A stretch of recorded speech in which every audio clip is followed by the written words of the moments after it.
اللهم لك الحمد. كان عندي التهابات في المفاصل ديالي، كنت نعم. كنعاني منهم تقريبا مدة سنين وأنا كنعاني من المفاصل ديالي.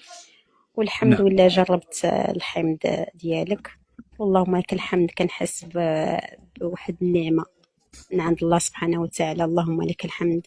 ما كنت شاء ملي الله، ما شاء الله. كنصعد في الدرج كنحس بواحد النهجة والمفاصل ديالي كتوجعني بزاف. دابا نعم. الحمد لله كأنني في الثلاثينات من عمري. ما أنا شاء الآن الله. عمري 51 سنة. الحمد لله كنحس بواحد النشاط، بواحد الحيوية، اللهم لك الحمد. الله يجزيك بخير الشيخ، راه حنا وجزاك. كندعوا معك بزاف. وهذا الحمض عطيته لبعض الصديقات ديالي، والحمد لله هما راه في طور دابا في طور، يعني الحمد لله غاديين يعني تحسن كتحسن كذا الوضعية ان شاء ديالهم. الله. انت تحسن. كم من يوم شربتي حمد الله كتيك؟ واذا كان من الممكن، هل عانيتي من اعراض؟ هل واجهتي اعراض؟ من طبيعة يعني كميه. آه من طبيعة الحال حسيت بالأعراض في الأول. كان عندي واحد الخمول، واحد الكسل، وعانيت شوية من الإمساك، نعم. وشوية إسهال، غير إسهال خفيف. نعم.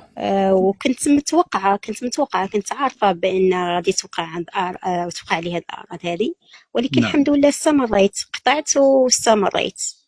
والحمد لله دابا اللهم لك الحمد.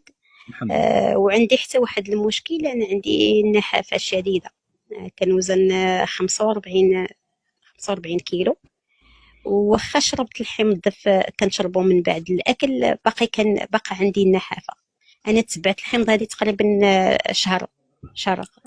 بديتو تقريبا في الأول د رمضان، نعم.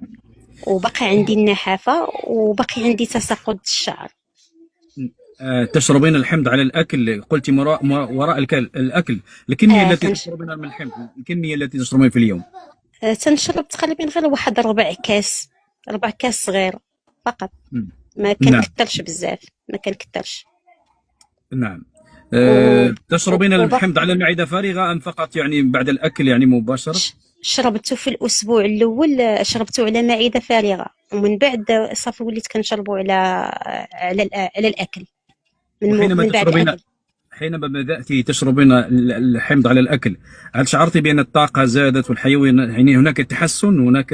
لا الحمد لله الطاقة كاينة وسميتو كاينة، إلا النحافة باقي عندي نحافة. ما يستمر إن تزادش شاء الوزن الله. ديالي، ما يستمر تزادش في بعض الوزن ديالي. الأحيان. حاولي أن تتعرقي، لأن في بعض الأحيان سبب لا النحافة كنتعرق وسبب دائما في الليل، دائما كنتعرق دائما. سبب عندي الالتهاب. تعرق. جيد. سبب الالتهاب أحيانا هو يعني المواد القاعدية. أنت كنت ربما تتعاطين الحليب بكثرة، وسريعة الانفعال، سريعة الغضب. عندك هذه المشكلة. عندي هذه المشكلة هذا. كنت حاولي أن أنا تسيطري. سيطري على المزاج، لا تغضبين ولا تفكرين في التفكير سلبي، يعني شيء محزن ابتعدي، لأن هنا الكبد يفرز الأنزيمات، لا يترك الوزن يزداد. حتى الالتهاب الذي كان عندك في المفاصل يعني سببه في سرعة الانفعال، سرعة الغضب، والمواد القاعدية والأكل. فالآن استمر شرب الماء الكافي، وحمد الله بلل الطعام. من أراد زيادة الوزن يبلل الطعام ويشرب الماء الكافي ويستمر على الأكل المتكامل المفيد، سيزيد لك الوزن إن شاء الله. نعم، بغيت غير نسألك واش الوصفة الثلاثية تصلح لي المشكل ديال تساقط ديال الشعر. عندي نعم. تساقط الشعر بزاف. ذكرتيني، لأن في بعض الحالات تكون الأمعاء يعني مغلفة. الطبقة اللزجة التي تكون على جدار الأمعاء بفعل السموم تراكمات، تكون كأنها طبقة جلدية تغلف الأمعاء من الداخل. الامتصاص يصبح معدوم، يعني يأكل الإنسان طعام والجسم لا يستفيد.